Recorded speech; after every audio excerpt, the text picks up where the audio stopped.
ওগো দয়াময় আমার প্রভু দয়াময়, ওগো দয়াময় আমার প্রভু দয়াময়। ঈমানের দাবি যদি কোরবানি হয়, সে দাবি পূরণে আমি তৈরি থাকি যেন। ওগো দয়াময় আমার প্রভু দয়াময়, ওগো দয়াময় আমার প্রভু দয়াময়। ঈমানের দাবি যদি কোরবানি হয়, সে দাবি পূরণে আমি তৈরি থাকি যেন। ওগো দয়াময় আমার প্রভু দয়াময়, ওগো দয়াময় আমার প্রভু দয়াময়।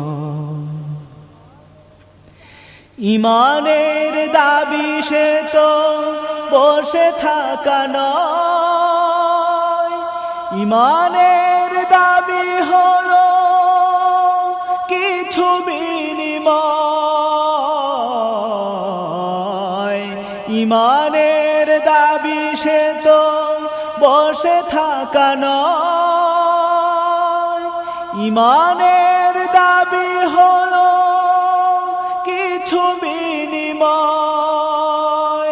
সেই বিনিময় যদি কলিজার ঘাম হয়, সেই বিনিময় যদি কলিজার ঘাম হয়, সেই ঘাম দিতে যেন তৈরি থাকি আমি, সেই ঘাম দিতে যেন তৈরি থাকি আমি।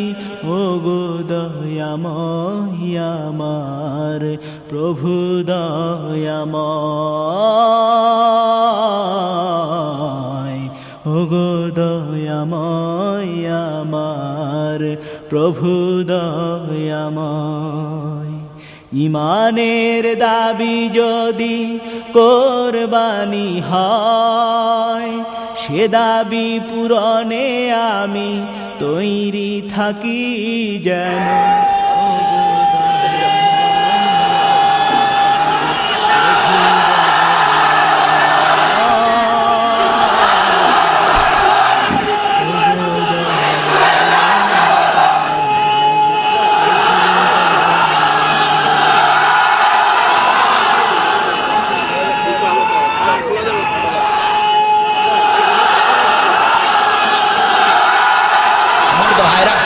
ইতিহাস থেকে শিক্ষা নিতে হয়। মিশরের বাদশা জামাল নাসের যখন আল্লাহর দ্বীন প্রতিষ্ঠার আন্দোলনের নেতৃবৃন্দের উপরে অত্যাচার আর নির্যাতন স্টিম রোলার চালাতে লাগলো, তৎকালীন মিশরের একজন বিচারপতি ছিলেন আব্দুল কাদের আওদা। উনি পরিষ্কার বলেছিলেন যে আমি বিচারপতি হয়ে আমি অন্যায়ভাবে কোনো মানুষকে ফাঁসির কাস্টে ঝোলাতে পারবো না। আর সরকারের পরিষ্কার কথা ছিল, কোনো কথা শুনতে চায়নি, এদেরকে জেলখানার ভিতরে ঢুকে এদেরকে ফাঁসির কাস্টে ঝুলিয়ে এদের ফাঁসির রায় দিতে হবে। উনি বলেছেন আমি ফাঁসির রায় দিতে পারবো না অন্যায়ভাবে কারো পক্ষে। যার কারণে তৎকালীন বাদশা জামাল নাসের সঙ্গে সঙ্গে আব্দুল কাদের আওদাকে বহিষ্কার করেছিল। বিচারপতির পদ থেকে তাকে অপসারণ করা হলো এবং পরিষ্কার বলেছিল যে এই লোকটা আব্দুল কাদের আওদা ইখওয়ানুল মুসলিমিন নামক আল্লাহর দ্বীন প্রতিষ্ঠার আন্দোলন করে, যার কারণে ওকে প্রধান ওই বিচারপতির পদে আর রাখা যাবে না। শুধু তাই না, এই কারণে তাকে গ্রেফতার করা হলো, জেলখানার অন্ধ কুটিরের ভিতরে ঢুকানো হলো। এবং সে দেশের বুকে সেই সময় যখন বিচার হয়েছিল প্রহসনের এক বিচার, যেই বিচারে তাদের পক্ষে কোনো উকিল, কোনো ব্যারিস্টার, কোনো আইনজীবী ছিল না, সরকার পক্ষের আইনজীবী ছাড়া। সম্মানিত ভাইরা, আল্লাহর দিন প্রতিষ্ঠার আন্দোলন করতে গেলে কর্মী বাহিনীর নেতৃবৃন্দকে এরকম পরিস্থিতির সম্মুখীন অনেক সময় হতে পারে। জোরে বলুন ঠিক না বেঠিক? আর জোরে বলতে হবে ঠিক না বেঠিক? সম্মানিত ভাইরা, তাদের পক্ষে কোনো আইনজীবী ছিল না, বাইরে থেকে আইনজীবী আসার কোনো সুযোগ তাদেরকে দেওয়া হয়নি, সরকার পক্ষের আইনজীবী। তার মানে যারা জজ, যারা সরকার, যারা আইনজীবী, যারা বিচারক হবে, সব এক পক্ষের, আসামির পক্ষে কোনো বিচার আইনজীবী নাই। আব্দুল কাদের আওদাকে সে সময় একে সামান্যতম এই অপরাধে এই সাবেক বিচারপতিকে ফাঁসির রায় দেওয়া হলো, ফাঁসির হুকুম দেওয়া হলো। ফাঁসির হুকুম দেওয়ার পর ফাঁসির কাস্টে দাঁড়িয়েছেন উনি। ফাঁসির কাস্টে দাঁড়ানোর পর বলতেছে আব্দুল কাদের আওদা, মরার আগে ফাঁসি হচ্ছে এই সময় তোমার কি কিছু চাওয়া আছে? কোনো কথা আছে, কোনো চাওয়া আছে কি? কিছু বলতে চাও? কোনো কথা থাকলে তুমি বলতে পারো। আব্দুল কাদের আওদা সেদিন বলেছিলেন, হ্যাঁ আমার একটা কথা বলার আছে, আমাকে সামান্য একটু সুযোগ দাও। কি কথা বলতে চাও বলো? উনি আল্লাহর দরবারে দোহাত উঠালেন, আল্লাহ তোমার দরবারে লাখো লাখো শুকরিয়া আদায় করি এই জন্য যে তুমি তোমার কোরআনের জন্য, তোমার দ্বীনের জন্য, তোমার রাস্তায় শহীদ হওয়ার এই সুন্দর সুযোগটুকু তুমি করে দিয়েছো। জোরে বলি সুবহানাল্লাহ। কোনো দুঃখ নাই, কোনো ভয় নাই, হাসি মুখে বলতেছে আল্লাহ তোমার শুকরিয়া আদায় করে আমার শেষ করার কায়দা নাই। কারণ হলো তুমি আমাকে জান্নাতে যাওয়ার এত সুন্দর একটা রাস্তা, শাহাদাতের রাস্তা তৈরি করে দিয়েছো, এর জন্য তোমার হাজারো শুকরিয়া আদায় করি। হাসির কাষ্টকে ইমানদার কখনো ভয় পায় না। জোরে বলুন ঠিক না ঠিক? আরো জোরে বলতে হবে ঠিক না ঠিক? আমার ভাই হযরত আলী রাদিয়াল্লাহু তাআলা ডাক দিয়ে বলেন, আমরা ভালো করে শুনে রাখো, আমি মুসলমান। মুসলমান যখন জিহাদের ময়দানে আসে, জিহাদের ময়দান থেকে মুসলমান কখনো পালিয়ে যায় না। আরেকটা কথা ভালো করে শুনে রাখো, তোমার ওই তরবারিকে দুনিয়ার কাফের বেঈমানেরা ভয় করতে পারে, কিন্তু তোমার ওই তরবারিকে দুনিয়ার কোন মুসলমান ভয় করতে পারে না। আমার চেহারা লাল হয়ে গেছে, বলতে যে বাচ্চা ছেলে, এতটুকু ছেলে কয় কি এত বড় বড় কথা কয়? ঠিক আছে আলী বুঝতে পেরেছে যুদ্ধ যখন করবেন, কিন্তু কথা হলো আমি যদি তোমাকে আগে আক্রমণ করি তুমি তো যুদ্ধ করার সুযোগ পাবা না, এই জন্যে আরেকটি সুযোগ তোমাকে দেওয়া হলো। আর সেই সুযোগটি হলো আমি আমার তোমাকে আগে আক্রমণ করব না, তুমি আগে আক্রমণ করবে, পরে আমি আক্রমণ করব। কারণ আমি যদি আগে আক্রমণ করি তাহলে আমার সাথে যুদ্ধ করার সুযোগ তুমি পাবে না। এর পিছনে মূল কারণ হলো আমার হাত থেকে কেউ তার জীবন নিয়ে ফিরে যেতে পারে না। হযরত আলী রাদিয়াল্লাহু তাআলা এবার ডাক দিয়ে বলতেছেন, আমরা ভালো করে শুনে রাখো, আমি মুসলমান, আর মুসলমান জীবনে কখনো কাউকে আগে আক্রমণ করে না। জোরে জোরে বলি সুবহানাল্লাহ। মুসলমান সন্ত্রাসী হতে পারে? একটু জোরে বলুন পারে? আমাদের দেশে মাঝে মাঝে বোমা মেরে ইসলাম কায়েম করার গুজব একবার রটলো, মনে আছে আপনাদের? আল্লাহ রাব্বুল আলামিনের নবী জনাবে মুহাম্মদুর রাসূলুল্লাহ সাল্লাল্লাহু আলাইহি ওয়াসাল্লাম তরবারি দিয়ে ইসলাম কায়েম করেন নাই, আদর্শ দিয়া তিনি ইসলাম কায়েম করেছেন। জোরে বলুন ঠিক না ঠিক? আদর্শ দেখে মানুষ দলে দলে কলেমা পড়ে মুসলমান হয়েছে। জোরে বলি সুবহানাল্লাহ। তার প্রমাণ আল্লাহ নবী হযরত ওমর রাদিয়াল্লাহু তাআলা দুজনে আছেন মসজিদের নববীতে। লক্ষ্য করে দেখেন যে ইহুদি মসজিদের নববীতে পেশাব করতেছে। আচ্ছা, আপনাদের এই গ্রামের জামে মসজিদে যদি কোনো হিন্দু পেশাব করে মসজিদের মাঝখানে বসে, আপনারা কি করবেন? হ্যাঁ, ওর মেহমানদারি হবে না? হবে না? এমনি ছাড়বেন আপনারা? হ্যাঁ, কি বললেন আপনি? হ্যাঁ, হযরত ওমর রাদিয়াল্লাহু তাআলা বলতেছেন, হুজুর দেখছেন ইহুদির কাম, মসজিদে পেশাব করতেছে, আপনি অনুমতি দেন জীবনের মতন আমি পেশাব করে শিখিয়ে দেই। আল্লাহ নবী বলতেছেন, ওমর তুমি শান্ত হও। শান্ত মানে মসজিদে পেশাব করার আপনি বলেন শান্ত হও? আল্লাহ নবী বলতেছেন, ওমর এখন যদি ওকে কিছু বলা যায় তোর পেশাব কমপ্লিট না হওয়ার কারণে কষ্ট হবে। জোরে বলি সুবহানাল্লাহ।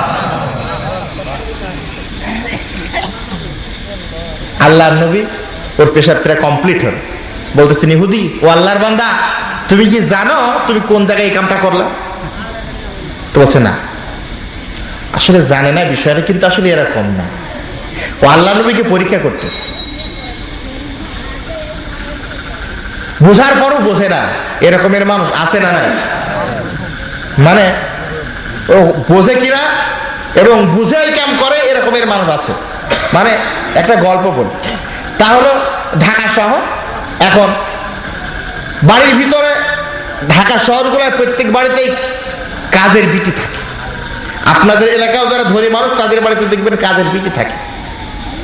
তো বাড়ির যিনি গৃহিণী উনি কাজের বিটিকে বলেছে যে বুড়ি, তুমি এই কাজ কাম সেরে এই যে ময়লা আবর্জনা পানিগুলো আছে তুমি এইগুলি ফেলবে, কিন্তু একটু ভদ্র মানুষ দেখে শুনে ফেলবে। রাস্তার পাশে বাড়ি তো, কারণ সকালবেলা 8-9টার দিকে তখন মানুষ অফিসের দিকে রওনা হয় ভালো ভালো পোশাক পরে। তুমি বলতেছে তুমি যখন ফেলবা এই অপরিষ্কার জিনিসগুলো, তখন তুমি এই ভদ্রলোক দেখে শুনে ফেলবা। ও পানি, অনেকগুলি পানি নিয়ে রাস্তার পাশে মানে দোতলার উপরে দাঁড়িয়ে আছে। ও পছন্দ হচ্ছে না, ভদ্র মানুষও পাচ্ছে না, ও ফেলাও হচ্ছে না। ইতিমধ্যে এক ভদ্রলোক অফিসের দিকে রওনা হয়েছে, কোট টাই প্যান্ট বুট মোজা সাইজ, যেই নিকটে এসেছে আর দোতলার উপর থেকে ঢেলে দিয়েছে।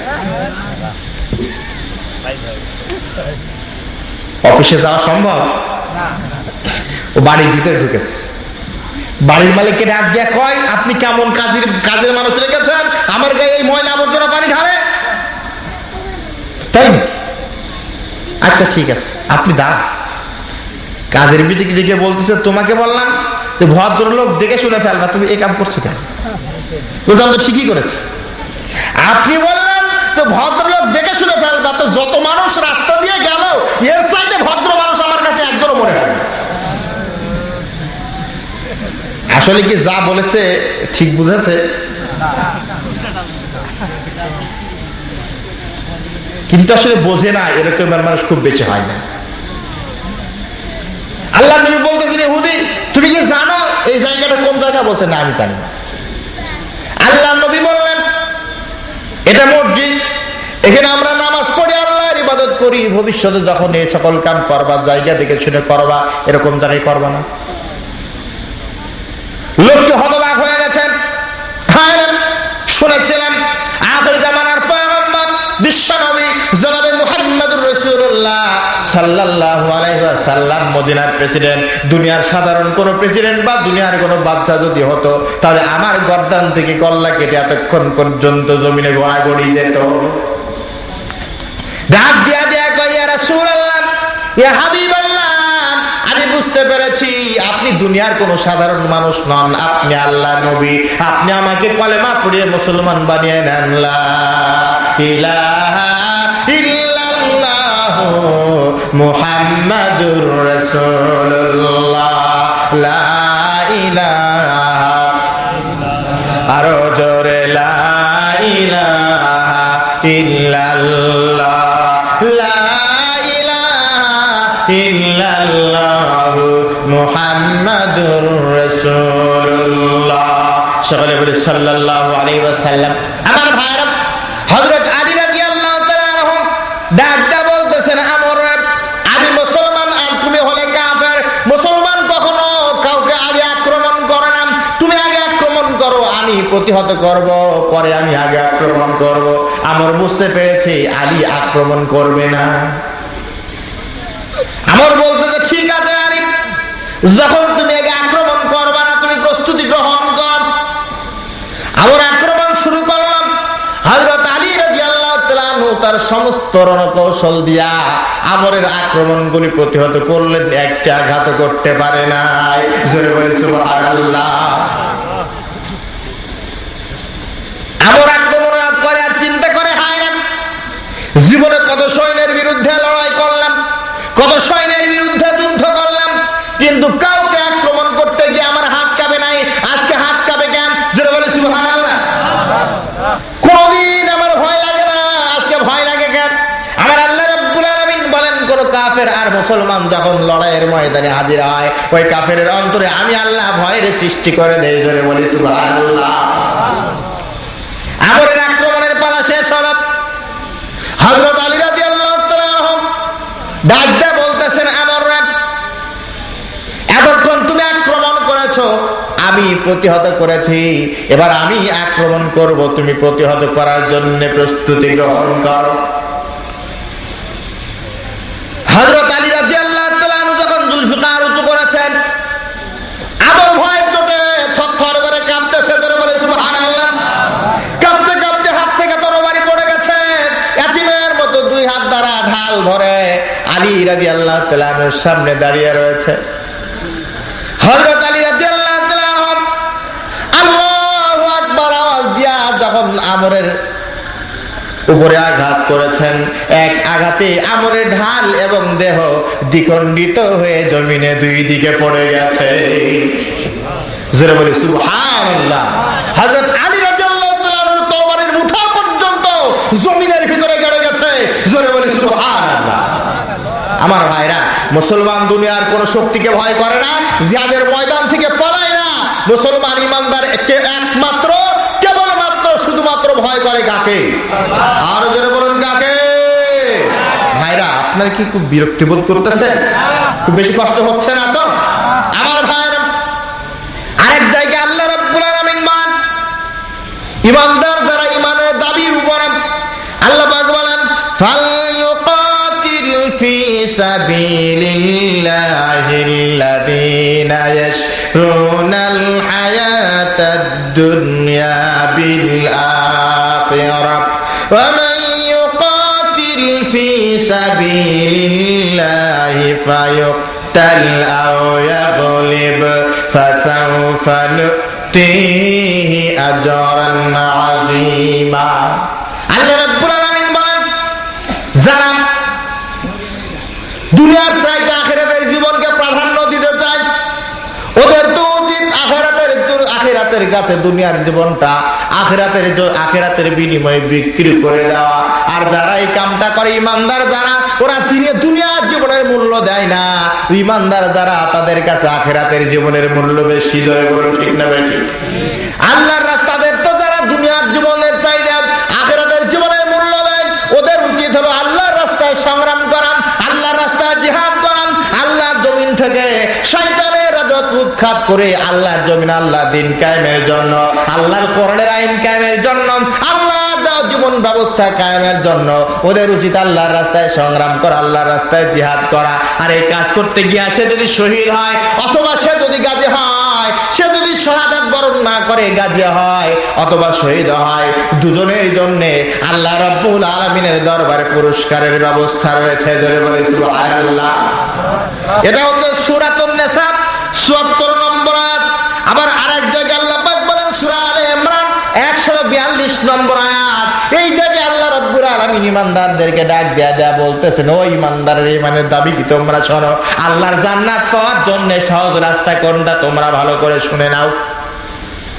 আল্লাহ রাব্বুল আলামিন বললেন, আম হাসিবতুম আন তাদখুলুল জান্নাতা ওয়ালাম্মা ইয়া'লামিল্লাহুল্লাযীনা জাহাদু মিনকুম ওয়া ইয়া'লামাস সাবিরিন। আল্লাহ রাব্বুল আলামিন বলেন, তোমরা কি মনে করেছো নাকি এমনি এমনি আমি আল্লাহ আমার জান্নাত তোমাদেরকে দেয়া দেব?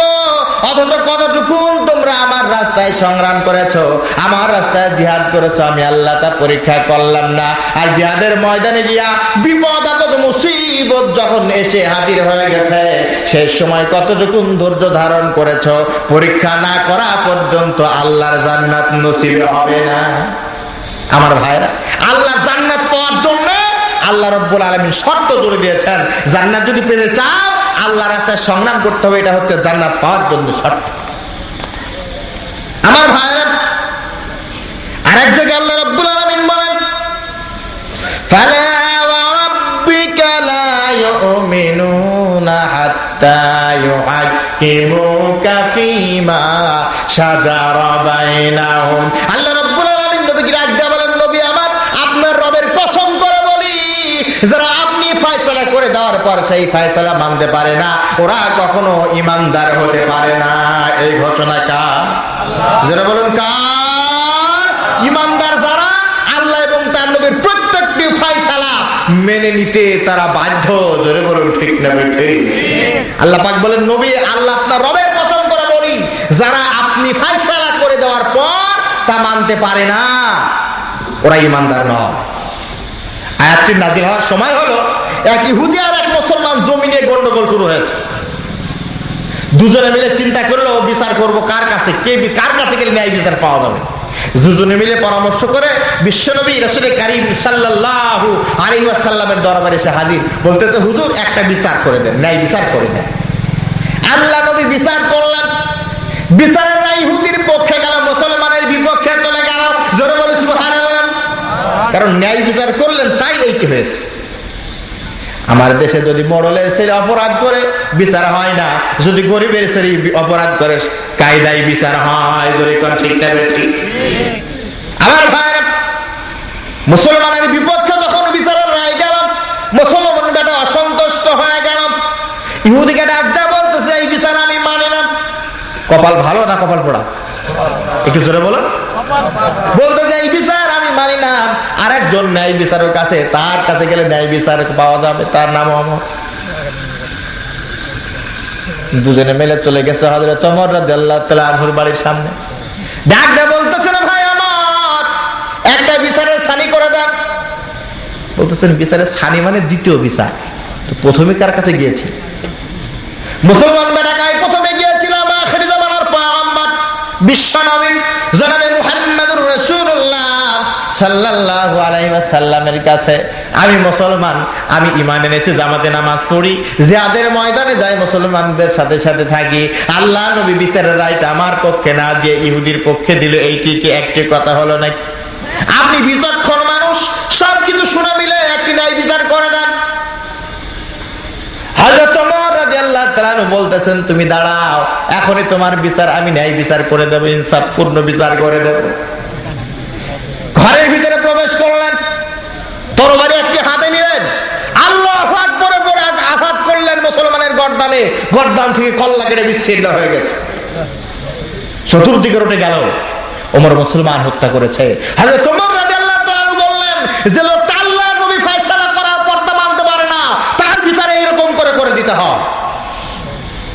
মুসলমান দাবি করে আল্লাহর আইন ভালো লাগে না, আল্লাহর কোরআনের বিধান ভালো লাগে না, আল্লাহর কোরআনের আন্দোলন ভালো লাগে না। মুসলমান দাবি করার পর সমাজতন্ত্র, পুঁজিবাদ আর ধর্ম নিরপেক্ষতাবাদের পক্ষে স্লোগান দেয়। এরকমের মুসলমান পৃথিবীর বুকে আছে না? আছে। বাংলাদেশে মনে হয় না? আছে। আমার ভাইরা, দুনিয়ায় মানবা হাবা যাবে, জান্নাতে খাবে বাতাসা ভাজা, সব কত রে বাবা। এ কথায় আছে না, খাবে ভালো শোবে ভোগে কাতা বালিশ না। আল্লাহ পাক শর্ত জুড়ে দিয়েছেন। এরকম করে শয়তানের তৈরি করা আইনের পক্ষে থেকে আল্লাহর জান্নাতের আশা করে কোনো লাভ হবে না। কারণ আল্লাহ পাক পরিষ্কার বলেছেন, ইন্না দীনা ইনদাল্লাহিল ইসলাম, আল্লাহর একমাত্র পূর্ণাঙ্গ জীবন বিধানের নাম হচ্ছে ইসলাম। জোরে বলুন ঠিক না ঠিক? মুসলমান হবে ইসলামের অনুসারী। মুসলমান মানব রচিত কোনো মতবাদের অনুসারী কোনো মুসলমান হতে পারে না। জোরে বলুন ঠিক না ঠিক? সম্মানিত ভাই, সঙ্গে সঙ্গে আয়াত নাযিল হয়ে গেল, হে নবী আল্লাহর কসম করে বলে, আপনার রবের কসম করে বলি, আপনি ফয়সালা করার পর যে লোকটা মানতে পারে না, ও মুসলমান হতে পারে না। অতএব ওমর কোনো ঈমানদার হত্যা করেনি। আরেকটি আয়াত আমার ভাইরা, এই আয়াতের ভিতরে ঈমানের দাবি, জান্নাত পাওয়ার জন্য ব্যবসা হলো আল্লাহ এবং তার রাসূলের প্রতি মানানা এবং আল্লাহর রাস্তায় সংগ্রাম করা। এই দুইটি ব্যবসার কথা বলা হয়েছে। এই আয়াতের আলোকে দুইটি ব্যবসার কথা অল্প অল্প করে সামনে এসে হাজির হবে। সূরাতুল আহজাব 36 নম্বর আয়াত, আল্লাহ রাব্বুল আলামিন বলেন, ওয়া মা কানা লিমুমিনিন ওয়ালা মুমিনাতিন ইযা কাদাল্লাহু ওয়া রাসূলুহু আমরান আন ইয়াকুনা লাহুমুল খিয়ারাতু মিন আমরিহিম ওয়া মান ইয়াসিল্লাহা ওয়া রাসূলাহু ফাকাদ দাল্লা দালালাম মুবিনা। আল্লাহ রাব্বুল আলামিন বলেন, কোন মুমিন পুরুষ অথবা কোন মুমিনা মহিলা আল্লাহ এবং তার রাসূল যদি কোনো নির্দেশ দেন, এই নির্দেশ অমান্য করার অধিকার রাখে না। ঠিক না ঠিক? যদি কেউ আল্লাহ এবং তার রাসূলের নির্দেশকে অমান্য করলো, ও সুস্পষ্ট গোমরাহির ভিতরে নিমজ্জিত হয়ে গেল। এই কথা কার? একটু জোরে বলুন, কার? আল্লাহ পাক পরিষ্কার বললেন, কোন মুমিন পুরুষ অথবা মুমিনা মহিলা আল্লাহ এবং তার রাসূল যদি কোনো নির্দেশ দেন, এই নির্দেশ অমান্য করার অধিকার কোন মুমিন পুরুষেরও নাই, কোন মুমিনা মহিলারও নাই। আমার ভাইয়েরা, দুই তিনটি কথা বলি। এক, 5 ওয়াক্ত নামাজ পড়া কার হুকুম? একটু জোরে বলুন, কার? নামাজ মুসলমান দাবি করে নামাজ পড়ে না, আবার মাঝে মাঝে কয় নামাজ পড়ি আর না পড়ি ইমান ঠিক আছে, এরকমের মুসলমান মনে হয় নও কাজে নাই। জোরে বলুন, আছে না নাই? কয় নামাজ পড়ি আর না পড়ি।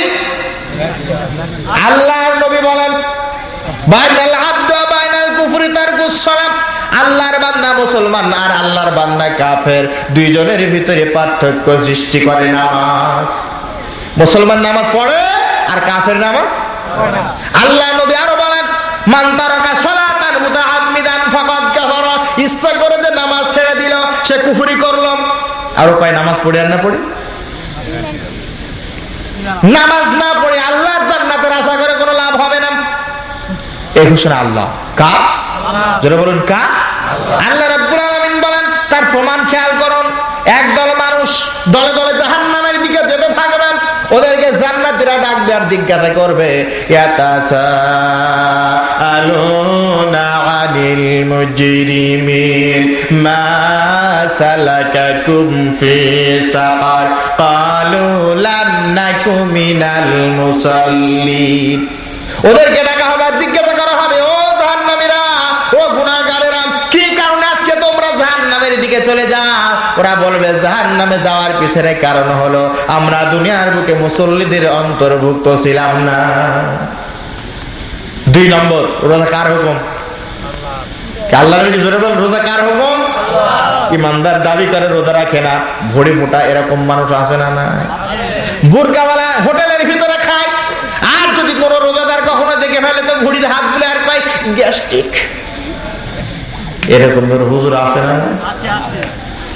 রোজায় থাকলে গ্যাস্ট্রিক সারে না বাড়ে? সারে। আর কয় গ্যাস্ট্রিক, তার মানে ও সত্যবাদী না মিথ্যাবাদী? 3 নম্বর, যাকাত কার হুকুম? আর যদি বলুন কার? যাকাত ফরজ হওয়ার পর যাকাত দেয় না, এরকমের মুসলমান জোরে বলুন আছে না? 4 নম্বর, এই জমিন কার? আকাশ কার? আকাশে হুকুম চলে কার? চন্দ্র কার হুকুমে চলে? সূর্য কার হুকুমে চলে? গ্রহ নক্ষত্র নিহারিকা পুঞ্জ কার হুকুমে চলে? মানুষ সে আল্লাহর হুকুম ভালো লাগে না, মানুষ আল্লাহর হুকুম মানতে চায় না। যদি কোন ঠিক নেবে ঠিক, সেই জমিন থেকে শয়তানের রাজত্ব উৎখাত করে সে আল্লাহর রাজত্ব কায়েম করার জন্য আল্লাহর জমিনে আল্লাহ দ্বীন কায়েমের আন্দোলন করা, সংগ্রাম করা, জিহাদ করা। এই ব্যাপারে আল্লাহ রাব্বুল আলামিন 500 জায়গারও বেশি জায়গায় কথা বলেছেন। এই কথা যখন শুনি তখন নাক শিক্ষায় এরকমের মুসলমান আমাদের দেশে জোরে বলুন আছে না নাই? আরো জোরে বলুন আছে না নাই? তাহলে আল্লাহর জমিনে আল্লাহর দ্বীন কায়েমের আন্দোলন করা ফরজ না সুন্নাত? আরো জোরে বলেন, ফরজ না সুন্নাত? প্রত্যেকের জন্য ফরজ। কোন মুসলমান এর বিরোধিতা করতে পারে না, বসেও থাকতে পারে না। কারণ আল্লাহ নবী বলেছেন যে জিহাদ করলো না, জিহাদের ইচ্ছা পোষণ করলো না, ওই অবস্থায় মারা গেল, সে তো মুনাফিক অবস্থায় মারা গেল। সম্মানিত ভাইরা, হযরত আবু যর রাদিয়াল্লাহু তাআলা আনহু থেকে একটি হাদিস, হযরত আবু যর রাদিয়াল্লাহু তাআলা আনহু قال قلت يا رسول الله أي العمل أفضل قال الإيمان بالله والجهاد في سبيل الله متفق عليه। হযরত আবু যর রাদিয়াল্লাহু তাআলা আনহু থেকে বর্ণিত, তিনি বলেন, আমি আল্লাহ নবীকে জিজ্ঞাসা করলাম, ইয়া রাসূলুল্লাহ, ইয়া হাবিবাল্লাহ, সবচাইতে উত্তম আমল কোনটি? আল্লাহ নবী বললেন, সবচাইতে উত্তম আমল হলো আল্লাহর উপর ঈমান আনা এবং তার রাস্তায় জিহাদ করা। জোরে বলি সুবহানাল্লাহ। জান্নাত পাওয়ার জন্য 1 নম্বর ব্যবসা হলো, জাহান্নামের আগুন থেকে বাঁচার জন্য 1 নম্বর ব্যবসা হলো ঈমান আনা। 2 নম্বর ব্যবসা হলো ওয়া তুজাহিদুনা ফি সাবিলিল্লাহ, আল্লাহর রাস্তায় জিহাদ করা, আল্লাহর রাস্তায় সংগ্রাম করা। তাহলে জান্নাত পাওয়ার জন্য জাহান্নামের আগুন থেকে বাঁচার জন্য ব্যবসা, আর সেই ব্যবসার কথা শুনলে যে না ছিটকায় সে জম্মের কপাল পোড়া। জোরে বলুন ঠিক না ঠিক? আমার ভাইয়ের, যে মানুষটা ঈমানদার, দুনিয়ার সব কিছুর চাইতে আল্লাহর দিন কায়েমের গুরুত্ব সে বেশি দেয়। জোরে বলুন ঠিক না ঠিক?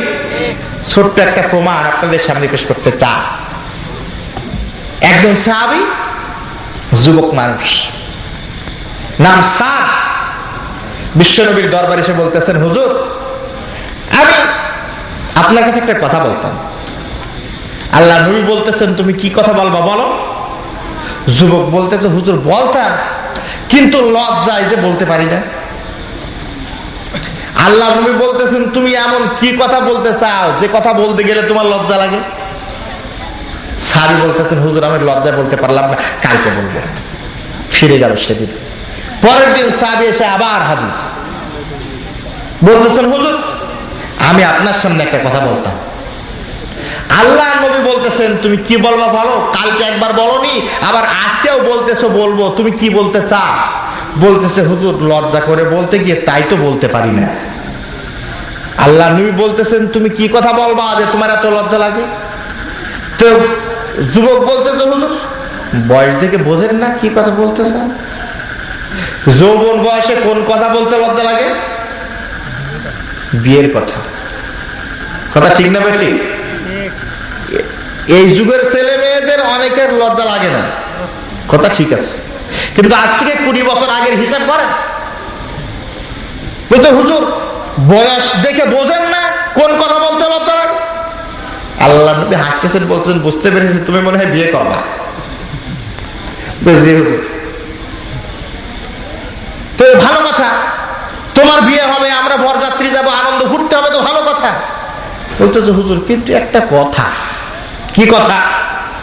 হুজুর আমি দেখতে কালো, চেহারাটাও সুন্দর না, কালো পানা চেহারা, লেখাপড়াও তেমন জানি না, টাকা পয়সা ধন দৌলত বাড়ি গাড়িও নাই। আমার সংশয়, আমার ভয় হচ্ছে আমার সাথে আবার কেউ বিয়ে করতে রাজি হবে কিনা। আল্লাহ নবী ডাকতে বলতেছেন, যুবকেরা, আল্লাহ রাব্বুল আলামিন বলেন, ওয়া খালাকনাকুম আজওয়াজা।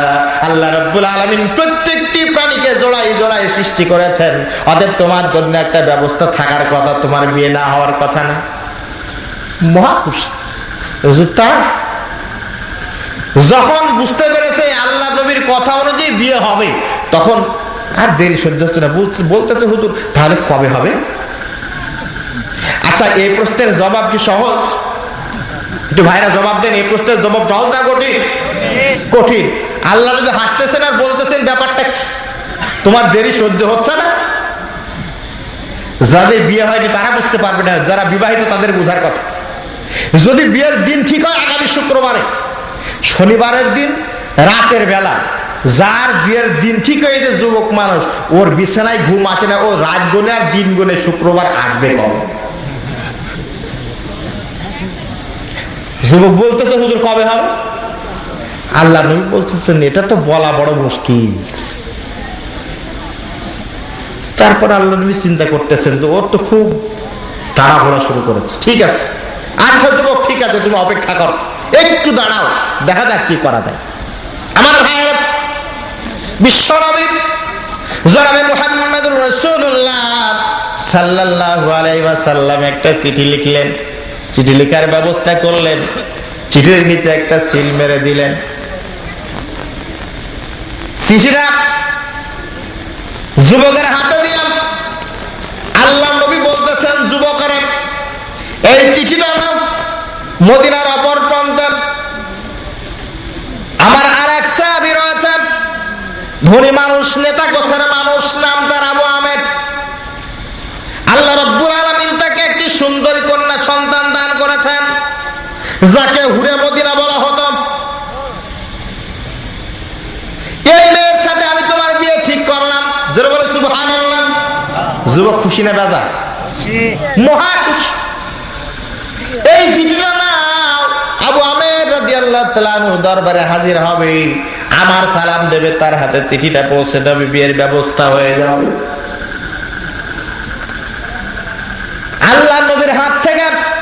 যুবক চিঠিটা নিলেন, চিঠি নিয়ে দৌড় শুরু করেছেন আবু আমের রাদিয়াল্লাহু তাআলা আনহুর বাড়ির দিকে।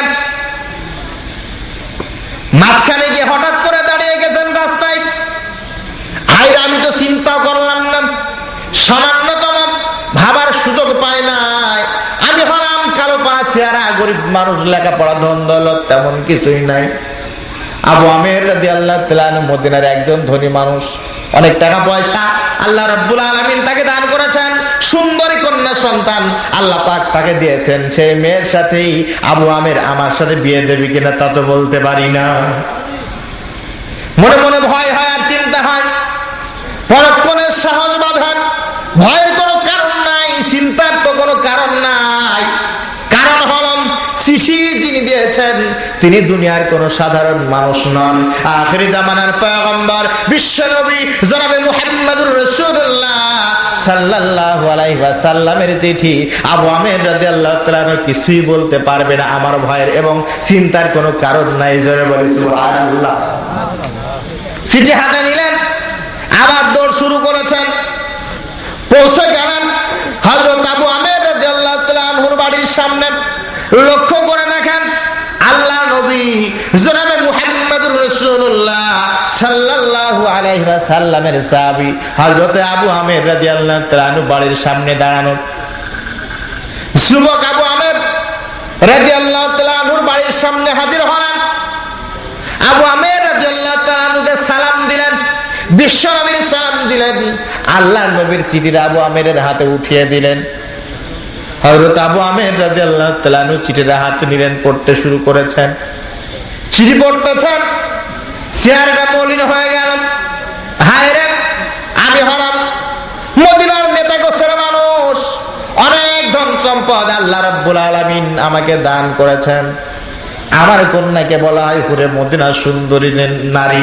আল্লাহ রাব্বুল আলামিন আমাকে একটি দান করেছেন, আর সেই সুন্দরী চেহারার সুন্দর চেহারার মেয়ের সাথে আল্লাহ নবী একটা কালো পানা চেহারার ছেলেকে বিয়ের জন্য পাঠালেন। এইটা কেমন কথা হয়ে গেল? কিন্তু আমার ভাইয়েরা, করার কিছু নাই। আল্লাহ এবং তার নবী যদি কোনো হুকুম দেন, সেই হুকুম মানা ফরজ না সুন্নাত? আর একটু জোরে বলো। مؤمن ولا مؤمنة إذا قضى الله ورسوله أمرا أن يكون لهم الخيرة من أمرهم। আল্লাহ রাব্বুল আলামিন বলেন, কোন মুমিন পুরুষ অথবা কোন মুমিনা মহিলা আল্লাহ এবং তার রাসূল যদি কোন নির্দেশ দেন, এই নির্দেশ অমান্য করার অধিকার রাখে না। আবু আমের রাদিয়াল্লাহু তাআলা আনহু বিশ্বনবী জনাবে মুহাম্মদুর রাসূলুল্লাহ সাল্লাল্লাহু আলাইহি ওয়াসাল্লামের সাহাবী।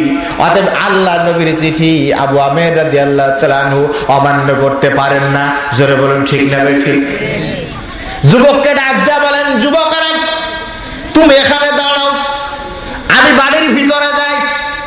চিন্তা হলো মনে মনে, যখন বিয়ে দেওয়া হবে, বিয়ের সময় ছেলে এবং মেয়ের অনুমতি লাগে, লাগে না লাগে না? ছেলে এবং মেয়ের পছন্দ পছন্দের মূল্য আছে না না? ইসলাম ছেলে এবং মেয়ের পছন্দ পছন্দের মূল্য দিয়েছে।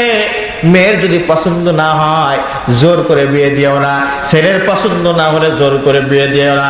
কিন্তু আমার দেশে একদল বাপ আর একদল ভাই আছে, মেয়ে পছন্দ করে না, বিয়ে করতে রাজি হয় না, গরুর মতন গরু জবাই করার মতো জোর করে বিয়ে দেয়, স্বামীর বাড়ি যায়, বিষ খায় অথবা গলায় দড়ি দিয়ে আত্মহত্যা করে। এরকমের ঘটনা আমাদের দেশে ঘটে না? ঘটে না?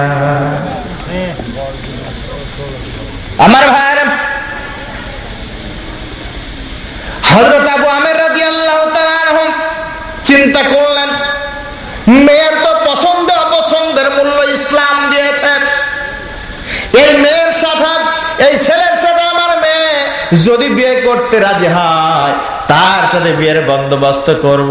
কিন্তু যদি রাজি না হয় তাহলে মেয়ে বেঁচে গেল। চিঠিটা নিলেন, বাড়ির ভিতরে প্রবেশ করলেন। কলিজার টুকরা কন্যা সন্তান কি ডাক দেয়া বলতেছে, মা গো, তোমার সাথে একটা কথা বলার জন্য আমি তোমার দরবারে হাজির হয়েছি।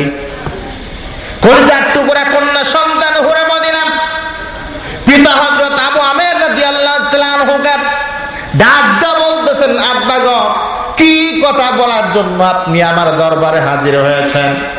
হযরত আবু আমের রাদিয়াল্লাহু তাআলা আনহু বললেন, মা গো, আখিরি জামানার পয়গম্বর বিশ্ব নবী জনাবে মুহাম্মদুর রাসূলুল্লাহ সাল্লাল্লাহু আলাইহি ওয়াসাল্লাম তোমার সাথে বিয়ের জন্য এক যুবক পাঠিয়েছেন, হাতে একটা চিঠি দিয়েছেন। কিন্তু মা গো, আমি জানি এই ছেলে তোমার স্বামী হিসাবে পছন্দ হওয়ার কথা না, কিন্তু আমার তো করার কিছু নাই। এখন রাস্তা হলো তোমার। আমি জানি এই ছেলে তোমার স্বামী হিসাবে পছন্দ হবে না। তোমার যদি পছন্দ না হয়, কালো পাড়া চেহারা, ধন দৌলত, টাকা পয়সা তেমন কিছুই নাই, গরিব মানুষ, পছন্দ যদি না হয়, তুমি শুধুমাত্র চিঠির উল্টা পিঠে লিখে দেবে, ইয়া রাসূলুল্লাহ, ইয়া হাবিবাল্লাহ, ইসলাম তোমার পছন্দ অপছন্দের মূল্য দিয়েছে। আপনি আমার জন্য এক যুবককে পাঠিয়েছিলেন বিয়ের জন্য, কিন্তু স্বামী হিসাবে এই যুবককে আমার পছন্দ হলো না, এই জন্য বিয়ে করতে পারলাম না। এই কথাটুকু তুমি যদি চিঠির উল্টো পৃষ্ঠায় লিখে দিতে পারো, মা গো, তুমিও বেঁচে যাবে, আমিও বেঁচে যাব। তোমাকে মদিনার ধনী ঘরের সুন্দর সুপুরুষ শিক্ষিত যুবকের সাথে বিয়ের ব্যবস্থা করব, চিন্তার কোনো কারণ নেই। পিতা ডাক্তার বলতেছেন, মা গো, চিন্তা করো। চিঠি হাতে নিলেন, কলিজার টুকরা কন্যা সন্তান পিতার কথা যখন শুনেছেন, চোখ দিয়ে টস টস করে পানি গড়িয়ে গড়িয়ে পড়তেছে। আব্বা ডাক দিয়া কয়, মা গো, আমি বুঝতে পেরেছি তোমার পছন্দ হয় নাই, এই জন্য বুঝি তুমি কাঁদতেছ, তোমার চোখ দিয়ে পানি পড়তেছে। কান্নার কারণ নাই, চিন্তার কোনো কারণ নাই। মা গো, তুমি শুধুমাত্র চিঠির উল্টো পৃষ্ঠায় লিখে দেবে, ইয়া রাসূলুল্লাহ, ইয়া হাবিবাল্লাহ, আপনার পাঠানো যুবক স্বামী হিসাবে আমার পছন্দ না হওয়ার কারণে বিয়ে করতে পারলাম না। এবার মেয়ের জবান খুলে গেছে। পিতাকে ডাক দিয়া দেয়া কয়, আব্বা গো, একটি কথা আপনাকে না বলে আমি পারলাম না। আপনি হলেন বিশ্ব নবী জনাবে মুহাম্মদুর রাসূলুল্লাহ সাল্লাল্লাহু আলাইহি ওয়াসাল্লামের সাহাবী। আপনি একজন মুমিন পুরুষ, আমি হচ্ছে একজন মুমিনা মহিলা। আর আল্লাহ রাব্বুল আলামিন বলেছেন, ওয়া মা কানা লিমুমিনিন ওয়ালা মুমিনাতিন ইযা কাদাল্লাহু ওয়া রাসূলুহু আমরান আইয়াকুনা লাহুমুল খিয়ারাতু মিন আমরিহিম ওয়া মান ইয়াসিল্লাহা ওয়া রাসূলাহু ফাকাদ দাল্লা দালালাম মুবিনা। আল্লাহ রাব্বুল আলামিন বলেন, কোন মুমিন পুরুষ অথবা কোন মুমিনা মহিলা আল্লাহ এবং তার রাসূল যদি কোন নির্দেশ দেন, এই নির্দেশ অমান্য করার অধিকার রাখে না। যদি কেউ আল্লাহ এবং তার রাসূলের নির্দেশকে অমান্য করলো, সে সুস্পষ্ট গোমরাহির ভিতরে নিমজ্জিত হয়ে গেল। আপনি হলেন একজন মুমিন পুরুষ, আমি হলাম একজন মুমিনা মহিলা। আল্লাহর নবী জনাবে মুহাম্মদুর রাসূলুল্লাহ সাল্লাল্লাহু আলাইহি ওয়াসাল্লামের হুকুম অমান্য করার অধিকার আপনারও নাই, আমারও নাই। জোরে বলি সুবহানাল্লাহ।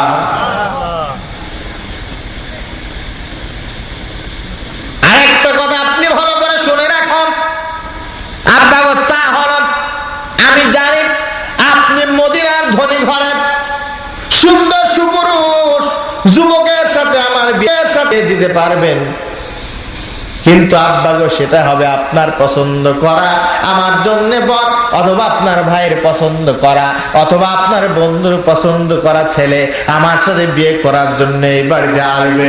কিন্তু বিশ্ব নবী জনাবে মুহাম্মদুর রাসূলুল্লাহ সাল্লাল্লাহু আলাইহি ওয়াসাল্লামের পছন্দের যুবক, পছন্দের বর একবার এসেছে, জীবনে আর কোনোদিন আসবে না।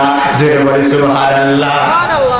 ভাববে বিয়েতে আমি রাজি, আপনি বিয়ের বন্দোবস্ত করুন। হযরত আবু আমের রাদিয়াল্লাহু তাআলা আর কোনো কথা বলেন না, বাড়ির ভিতরে বললেন, তোমার আমার মেয়ে সাজানোর ব্যবস্থা করে ফেলাম, সাজানোর বন্দোবস্ত শুরু করে দাও।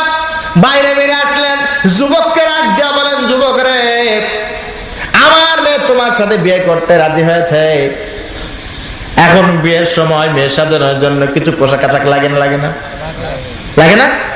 তোমার কাছে যা আছে তাই না, মদিনার বাজারে যাও, যা পারো হালকা পোশাক আশাক বিয়ের সময় মেয়ে সাজানোর জন্য কিনে নিয়ে আসো। আজকেই তোমার বিয়ের ব্যবস্থা করা হবে, মেয়ে সাজানোর কাজ শুরু হয়ে গেছে। খুশি না দাদা? বলো।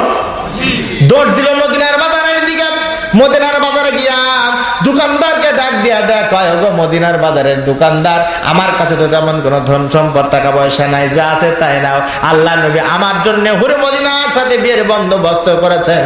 হুরে মদিনা বিয়ে। একটু জিকির করি লা ইলাহা ইল্লাল্লাহ, লা ইলাহা। সকলে পড়ে আস্তাগফিরুল্লাহ, জোরে আস্তাগফিরুল্লাহ রব্বি মিন কুল্লি জামবিন ওয়া আতুবু ইলাইহি লা হাওলা ওয়ালা কুওয়াতা ইল্লা বিল্লাহিল আলিয়্যিল আযীম। আস্তাগফিরুল্লাহ রব্বি মিন কুল্লি জামবিন ওয়া আতুবু ইলাইহি লা হাওলা ওয়ালা কুওয়াতা ইল্লা বিল্লাহিল আলিয়্যিল আযীম। আল্লাহুম্মা সাল্লি আলা মুহাম্মাদ ওয়া আলা আলি মুহাম্মাদ কামা সাল্লাইতা আলা ইব্রাহিম ওয়া আলা আলি ইব্রাহিম ইন্নাকা হামিদুম মাজিদ। আল্লাহুম্মা বারিক আলা মুহাম্মাদ ওয়া আলা আলি মুহাম্মাদ কামা বারাকতা আলা ইব্রাহিম ওয়া আলা আলি ইব্রাহিম ইন্নাকা হামিদুম মাজিদ।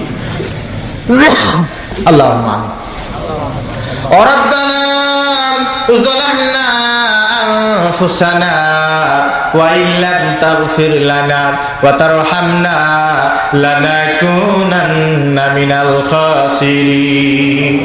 ربنا ظلمنا أنفسنا وإن لم تغفر لنا وترحمنا لنكونن من الخاسرين.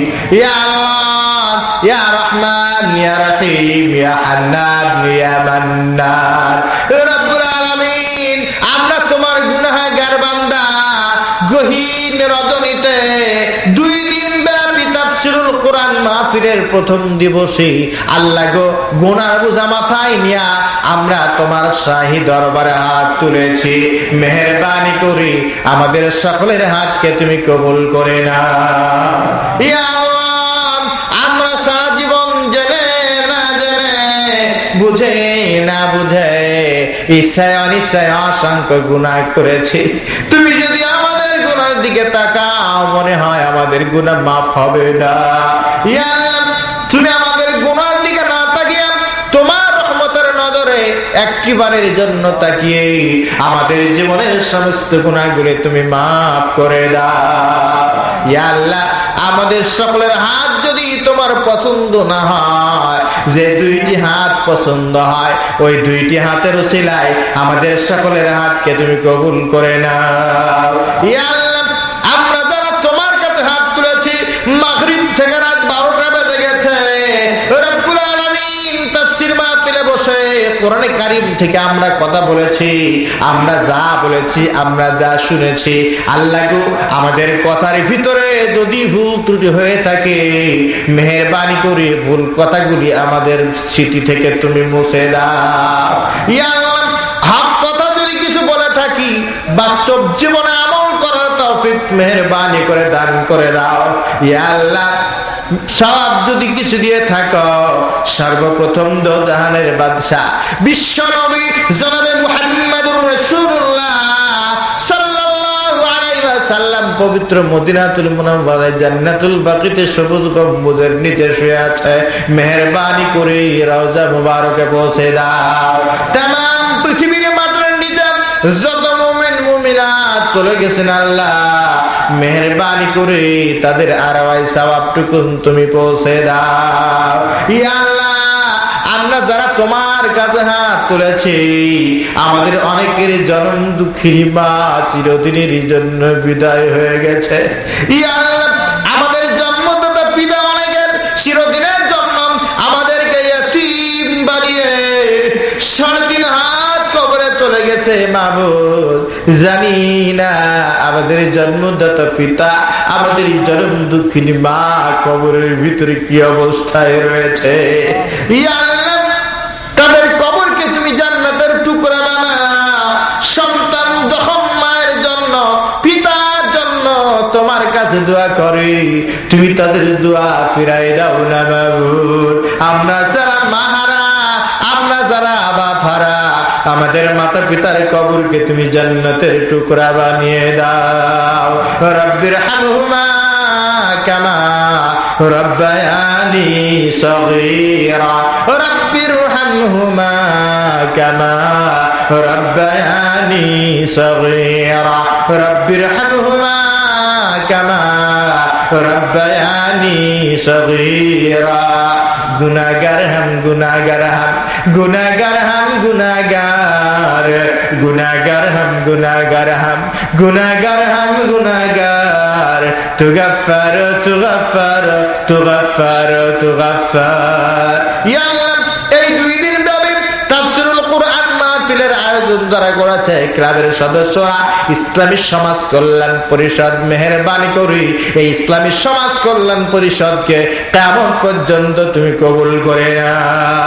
ইয়া আল্লাহ, এই মাহফিলের আয়োজন যারা করেছেন, আমরা যারা বলার জন্য এসেছি আর যারা শোনার জন্য এসেছে, টাকা পয়সা দেয়া যারা সহযোগিতা করলো, শ্রম দেয়া যারা সহযোগিতা করেছে, মানসিক ভাবে যারা সহযোগিতা করেছে, কিয়ামতের দিন মুসিবতের সময় এই মাহফিল আমাদের সকলের জন্য তুমি নাজাতের উসিলা বানিয়ে দাও আল্লাহ।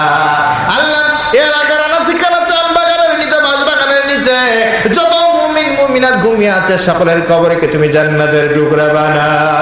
রব্বুল আলামিন, সারা বিশ্বব্যাপী মুসলমানের উপরে যে চরম জুলুম, নির্যাতন, নিষ্পেষণ চলতেছে, মেহেরবানি করে সারা বিশ্বের মুসলমানদের জন্য তুমি হামি নাসির হয়ে যাও। ইয়া আল্লাহ, বিশেষ করে ফিলিস্তিনের মুসলমানদেরকে হেফাজত করো মাবুদ। ইরাকের মুসলমান, আফগানিস্তান, পাকিস্তানের মুসলমানদেরকে হেফাজত করো। কাশ্মীরের মুসলমানদের স্বাধীনতার ব্যবস্থা মেহেরবানি করে করে দাও। ইয়া আল্লাহ, সারা দুনিয়ার মুসলমানদেরকে মেহেরবানি করে তুমি এক কাতারে দাঁড়ানোর তৌফিক দান করে দাও। বাংলাদেশের উপর তোমার রহমত বর্ষণ করো। বাংলাদেশের স্বাধীনতা, সার্বভৌমত্বকে তুমি কবুল করে নাও। বাংলাদেশকে কিয়ামত পর্যন্ত কবুল করো আল্লাহ। বাংলাদেশের বিরুদ্ধে যত চক্রান্ত, সব চক্রান্ত তুমি নস্যাৎ করে দাও। ইয়া আল্লাহ, এই বাংলাদেশের বুকে ইসলামের বিরুদ্ধে, ইসলামী আন্দোলনের বিরুদ্ধে, ইসলামী আন্দোলনের নেতৃবৃন্দের বিরুদ্ধে দেশীয় এবং আন্তর্জাতিক ভাবে যত চক্রান্তর ষড়যন্ত্র শুরু হয়েছে, সব চক্রান্তর ষড়যন্ত্রের জালকে ছিন্ন করে দিয়া বাংলাদেশের জমিনে তোমার কোরআনের আইন মেহেরবানি করে কায়েম করে দাও। রব্বানা আফরিগ আলাইনা সাবরান ওয়া সাব্বিত আকদামানা ওয়ানসুরনা আলাল কওমিল কাফিরিন। রব্বানা তাকাব্বাল মিন্না ইন্নাকা আনতাস সামিউল আলিম ওয়া তুব আলাইনা ইন্নাকা আনতাত তাওয়াবুর রহিম।